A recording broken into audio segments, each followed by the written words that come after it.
Lúcia Helena Galvão é certamente, na minha opinião, a pior filósofa. Vamos ser bem rápidos. Lúcia Helena Galvão é filósofa? Não. Por quê? Porque é filósofo quem produz uma tese filosófica. A Lúcia Helena Galvão produziu alguma tese filosófica? Não. Então ela não é filósofa. Assim como a Olavo de Carvalho também não é filósofo. Ah, mas você está dizendo que quem faz universidade, só quem faz universidade é filósofo? O Platão, o Sócrates estão fazendo. Não, calma, calma, não falei de universidade.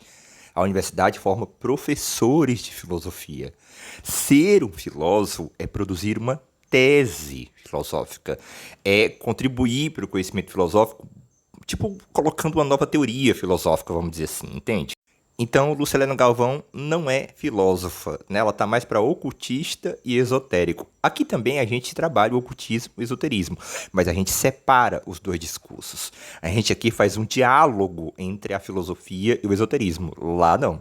Lá onde ela ensina e o discurso dela confunde esses dois domínios a ponto de você debater com alguém de lá e a pessoa dizer, não, mas é porque o Hermes Trismegisto disse que o universo é mental. Hermes Trismegisto não é um filósofo. Então você já sacou que existe um conceito estrito de filosofia e um conceito amplo. Ela pode ser considerada uma filósofa no sentido amplo da filosofia. Assim como Patativa do Assaré também é um filósofo.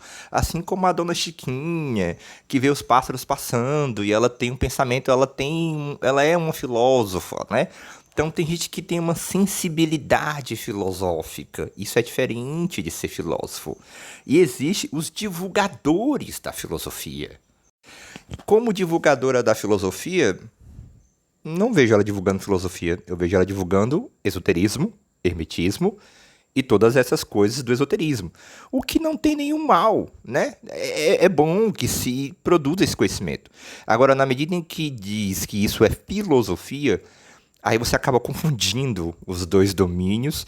E aí no Brasil, né, as pessoas já não têm assim um arcabouço conceitual, categórico para definir uma coisa ou outra, né? Aí você vê um esforço como esse que confunde os dois lados, né? E antes que você me xingue aqui, que você goste da professora Luciana Galvão, eu sou professor de filosofia há 10 anos, eu tenho mestrado em filosofia, tá? Sou professor de filosofia da magia e sim, eu sou filósofo porque eu tenho uma tese filosófica. Vocês querem ver o que é um filósofo? Eu vou mostrar. Vou estender um pouquinho o vídeo, mas preste atenção no que é ser um filósofo. Eu tenho uma tese filosófica. Qual é a minha tese filosófica? Eu acho que o nosso tempo histórico e toda filosofia nasce a partir de um diagnóstico histórico. Eu acho que o nosso tempo histórico tem um grande problema, que é a doença espiritual da modernidade, o niilismo, o desencantamento do mundo. Então nós temos como tarefa política reencantar esse mundo. E a filosofia tem uma tarefa, dentro dessa tarefa política de reencantar o mundo, e é necessário que se produza uma filosofia da magia, porque a magia seria, vamos dizer assim, um emblema desse reencantamento do mundo, dessa tarefa política de encontrar o sentido, de reencantar, de colocar a natureza como algo sagrado, né, de recuperar essa visão, né, mágica do mundo, mas agora uma visão mágica do mundo com os ganhos da ciência moderna. Então isso é uma tese filosófica. Inclusive, quando você coloca a filosofia da magia como tarefa histórico-política da própria filosofia, isso ilumina retroativamente os textos, né, e as obras e digo, olha, isso vai dar uma atenção maior ao esoterismo, ao hermetismo, aos magistas, tudo isso que foi marginalizado na academia e na universidade ao longo dos anos, né? Isso é uma tese filosófica. Você consegue entender? Você faz um diagnóstico do seu tempo histórico, você percebe que tem uma tarefa política para combater esse problema do tempo histórico, e aí na sua metafísica, uma ética e uma lógica estruturada nesse pensamento originariamente político, que no fundo nasce de um diagnóstico da história. Isso é ser filósofo, tá?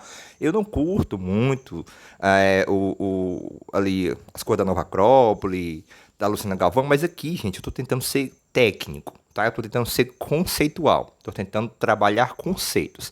E eu desafio qualquer pessoa de toda a internet aí que achar que eu estiver errado, faça um vídeo me refutando que eu respondo, tá bom? Então, espero que vocês aprendam de vez o que é filosofia, o que é esoterismo. A filosofia, ela não parte de uma verdade revelada, né? A filosofia, ela é a busca da verdade. Então ela tem que admitir no começo que não tem verdade nenhuma, não é possuidora de nenhuma verdade. O esoterismo, o hermetismo, o ocultismo são verdades reveladas. Ou seja, parte-se de uma verdade revelada para tentar compreender o mundo. Então essas linhas não são filosofia no sentido estrito, porque elas não estão buscando a verdade. Elas já partem de uma verdade que foi recebida em revelação, em gnose, ou seja lá o que. A filosofia não. A filosofia é busca da verdade. Então ela tem que partir de um ponto de ausência dessa verdade. E daí eu só sei que nada sei. Ocultismo, esoterismo não é eu só sei que nada sei. Pelo contrário, é só sei que eu sei de tudo em estado de gnose. Então é outra modalidade do pensamento. É outra modalidade do espírito, mano. Tá claro isso? Aqui a gente fala de esoterismo? Fala. A gente fala de magia? Fala, mas aqui a gente faz a ponte entre esses dois domínios. E para fazer a ponte, você tem que deixar bem claro a diferença entre os dois. É isso que o discurso da Nova Acrópole e da Lúcia Helena Galvão não fazem, o que acaba sendo um certo desserviço à filosofia no sentido estrito no Brasil.